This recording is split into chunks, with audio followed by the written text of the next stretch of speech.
VO tu adalah corona, VI tu adalah virus, okay? D adalah disease, penyakit lah ya. Dan 19 tu adalah tahun dia dijumpai ataupun dia mula melarat lah, iaitu 2019. Jadi COVID-19. Itulah punca nama dia, okay? Dia adalah sejenis virus yang baru. Virus ni asal kita dengar ceritanya dia adalah perumah dia asal adalah binatang lah, berkelawar ataupun dan ada kata yang binatang macam kucing dan sebagainya. Perumah asalnya adalah binatang, jadi dia tidak memberi masalah kepada binatang.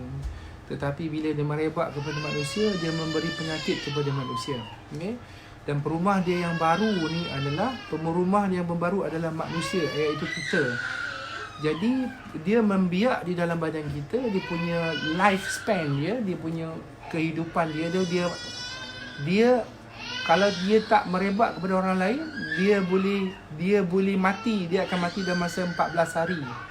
Jadi saya nak cakap pada malam ini kenapa kita kena kuarantin 14 hari dan kenapa kita buat kerajaan buat untuk kita jangan balik kampung dan kita disekat ataupun kita panggil dia apa yang sekarang kita panggil tu partial lockdown, supaya kita jangan pergi ke mana-mana. Kerana apa tahu? Kerana COVID-19 ni dia adalah sejenis virus. Dia akan masuk ke dalam bahagian badan kita melalui hidung, mulut dan juga mata. Okey. Jadi siapa-siapa yang kena dengan jangkitan kuman ni, dia akan terus ke bahagian tekak. Selalunya bahagian yang pertama yang kita kena adalah bahagian tekak. Simptom yang pertama selalunya orang akan kena adalah sakit tekak. Sakit tekak, bukan demam lagi ya, sakit tekak. Dia akan sakit tekak sikit-sikit, tak selesa, lepas 2 hari, 3 hari, lepas tu sakit tekak dia makin lama lagi teruk sakit tekak. Selepas tu baru ada simptom-simptom yang seterusnya, dia akan jadi demam, rasa macam sakit-sakit badan, sakit-sakit sendi. Rasa orang yang kena jangkitan kuman, sekiranya badannya lemah macam orang tua, dia akan cepat demam. Dan kalau orang yang macam agak muda, dia akan rasa lemah-lemah, rasa macam lesu-lesu, rasa tak larat dulu, rasa letih-letih, rasa macam nak demam. Okay? Lepas tu ada juga yang akan rasa loya-loya, nak muntah dan cirit-birit. Dan temperature dah start nak naik lah. Hari keempat dan kelima temperature akan start naik 37 lebih. Dan makin hari makin lama panas dia akan naik. Lepas hari kelima, hari keenam, dia akan jadi makin demam. Dan ada juga selepas tu akan jadi batuk, sesama dan cirit-birit dan juga muntah, sakit kepala dan seterusnya. Dah masuk hari 6, 7, 8 tu baru ada sesak nafas. Okey. Masalahnya adalah ketika mana dia mula-mula masuk pada badan kita, kita tak demam tau. Kita tak demam, kita tidak sakit. Faham tak? Terutamanya orang yang kuat. Okay? Orang yang kuat tu maksudnya orang yang immunity kuat lah, yang kita tolak orang tua-tua yang penyakit kronik dan sebagainya tu.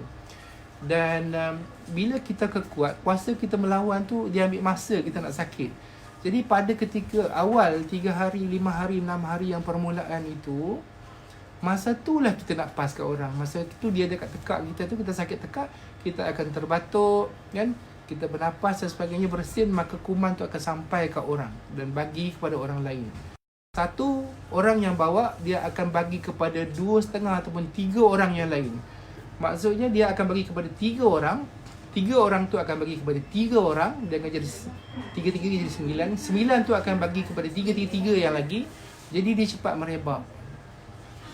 Cara rawatan dia, penyakit COVID ni, sampai sekarang kita tak ada lagi spesifik ubat untuk dia, dan kita tidak ada vaksin lagi yang khas untuk dia. Rawatan-rawatan ubat yang diberi oleh hospital-hospital di seluruh dunia sekarang ni masih kita gamble. Kita gamble maksudnya doktor-doktor pakar masih lagi mencuba menggunakan apa ada ubat yang kita ada mampu, antivirus dan sebagainya, anti-malaria dan sebagainya. Saya dengar, saya tak pasti nak jawab macam mana. Kita try and error. Tak ada lagi khas ubat ataupun vaksin untuk merawatnya. Siapa kena, hospital, sama ada dia survive ataupun dia meninggal. Itu je. Okay? Dia akan sesak nafas, lepas tu tak boleh bernafas, kena pakai intubator dan kena intubate dan juga pakai mesin untuk bernafas. Okay? So sekarang ni, macam mana kita nak merawat dia? Kita memang tak boleh rawat dia. Kita tak boleh rawat dia. Kita tak boleh vaksin diri kita. Jadi macam mana kita nak buat? Apa yang China buat, apa yang Itali buat, ada pun negara-negara lain yang semua buat. Kita terpaksa mematikan dia. Kita tak boleh matikan dia dalam badan kita. Kita terpaksa mematikan dengan cara dia mati sendiri. Okey? Contoh, satu orang dia akan pas kepada 3 orang. Kita pastikan satu orang tu tak pas kepada orang lain. Dan kuman tu akan mati sendiri dalam masa 14 hari. Dia tak ada perumah baru dan dia mati. Faham tak? Jadi apa yang kita nak buat sekarang ialah dengan menjarakkan diri kita, kerajaan buat tu, undang-undang yang KKM buat tu adalah untuk memastikan supaya kes tu tak meningkat. Supaya kuman tu last sekali dia mati sendiri. Faham tak? Bila dia tak berjumpa dengan perumah baru, dia tak berjumpa dengan orang baru, maka dia akan mati macam tu je. Contoh orang tu disyaki positif. Satu lagi saya nak cerita ada kes COVID positif dalam badan dia, kita check negatif. Maksudnya kita check negatif tapi dia tak semestinya 100% negatif sebab kuman ni dia agak special jahat sikit. Ada yang kes yang positif sebenarnya kita check dia, kita jumpa dia negatif. Faham maksud saya? Yang negatif tu tak semestinya negatif. Yang negatif tu kadang-kadang dia masih ada kuman dalam badan dia. Dan orang tu dah dibebaskan ataupun dikuarantinkan, dia masih lagi boleh spreading. Itu yang masalahnya kuman ni. Jadi kita rasa kita sihat. Kita rasa kita kuat. Kita rasa kita belum kena demam. Kita belum ada batuk, sesama cikit-bikit. Kita nak balik kampung. Bila kita balik kampung, kita pergi balai polis beramai-ramai nak ambil surat. Kita berebut pergi pasar raya untuk beli makanan dan sebagainya. Kita berkumpul beramai-ramai dekat bus stop, kita beli dekat bus station, kita pergi semalam balik kampung beramai-ramai dekat RNR dan sebagainya. Kita akan berjumpa dengan ramai orang. Jadi kat situlah orang yang akan pas kepada seorang dan kepada seorang dan kepada seorang. Faham tak? Jadi itu yang saya nak sebut. Kita sepatutnya kena tahu bahawa kita jangan bagi virus ni survive. Kita kena matikan dia kat tengah jalan. Kita tak boleh matikan dia kat badan kita sebab ubat dia tak ada. Vaksin dia tak ada. KKM dengan staff doktor semua sangat-sangat susah hati sebab kita tak ada ubat untuk dia sebenarnya. Kita more on life support. Kita masukkan air, kita try and error bagi antivirus dan harap orang tu kuat dan baik sendiri. Itu je. Jadi kita nak matikan kuman tu tak boleh mati dalam badan kita. Faham? Kita nak matikan dia dengan tengah jalan. Maksudnya bukan tengah jalan raya. Kita nak dia cari perumah baru dan tak jumpa. Dan lepas 14 hari kuman tu mati.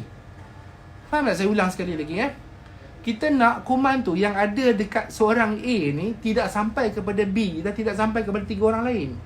Sebab tu kita kuarantinkan dia. Kita jangan bagi kita dekat dengan dia 1 meter. Jangan dekat 1 meter. Jangan dekat dengan orang dengan 1 meter. Jarakkan 1 meter jauh. Dan orang-orang yang ada batuk sesama protect. Kan kita sebenarnya orang yang tak kena tu tak apa-apa sangat. Tapi kita apalah kita nak protect kan. Tangan jangan sentuh orang. Selalu basuh tangan, pakai sabun, pakai sanitizer, pakai penutup mulut dan jarakkan kita 1 meter lebih. Supaya kita nak kuman itu tak sampai kepada orang lain dan dia mati di tengah jalan. Jadi dan on that matter maksudnya kita nak matikan kuman tu di tengah jalan supaya jangan sampai kepada orang lain dan tak merebak. Maka nanti lama-lama kes-kes yang lama akan baik dan tidak ada kes-kes yang baru. Faham maksud saya? Jadi apa yang kita buat sekarang semuanya adalah untuk mematikan kuman itu di tengah jalan, bukan matikan dia di dalam badan kita. Sebab tidak ada ubat untuk COVID-19 sampai sekarang. Tidak ada. Kita menggunakan teknik untuk mematikan kuman itu di tengah jalan dengan cara supaya dia tidak melompat kepada orang lain. Kalau kita duduk dekat, kita pergi orang ramai-ramai, dia akan melompat ke orang lain. Orang tu balik kampung, jumpa mak nenek dia, tok dia, mak dia, dia akan lompat. Orang kampung semua tua-tua, lagi senang kena, lagi senang berjangkit dan senang menyebabkan kematian. Faham tak? Dan itu yang berlaku dekat dengan Wuhan, dekat Itali. Bila mana kerajaan dia kata jangan balik kampung, dia balik kampung. Sebab tu kematiannya meningkat. Sebab orang tua yang meninggal tu banyak kes. Orang daripada bandar bawa ke kampung. Faham tak? Jadi apa yang kerajaan KM buat sekarang adalah untuk supaya kita jangan paskan dia kepada orang lain. Supaya kuman tu mati di tengah jalan. Kita kena bersama-sama matikan dia di tengah-tengah jalan. Kita tak mampu matikan dia di dalam badan kita. tak mampu matikan dia. Faham? So, kalau setakat kita nak basuh tangan kita menghalang dia masuk badan kita, tapi dia masih ada lagi juta-juta, million lagi di dalam badan kita yang orang tu boleh bawa. Faham? Okey, sebab dia masuk dalam badan kita, dia multiplekan badan kita, dia beranak sendiri. Dia tak perlukan berjantan betina, virus ni. Dia tak perlu. Dia masuk dalam badan kita, dia gunakan sel badan kita, dia multiply sendiri. Okey, so kalau saya harap kita semua faham bahawa teknik sekarang yang kita gunakan adalah untuk mematikan kuman itu. Bersama-sama kita matikan dia supaya dia mati di tengah jalan dan tidak ada lagi perumah baru. 14 hari dia mati. InsyaAllah 14 hari dia mati. Okay, sebab tu kita kuarantin kat rumah 14 hari supaya dia tak ada perumah baru. Kalau tak ada perumah baru, dia akan melompat orang baru dan dia akan merebak kepada orang baru. Dia akan jadi lebih banyak dan lebih banyak dan lebih banyak. Okay, so kalau mana yang ada sekarang, kita kuarantinkan dia, orang lain selamat insyaAllah. Dan kuman tu lama-lama dia mati. Dia duduk dalam badan kita pun lama-lama 14 hari dia akan mati. Faham? Faham? Jadi kita support lah. Kita support.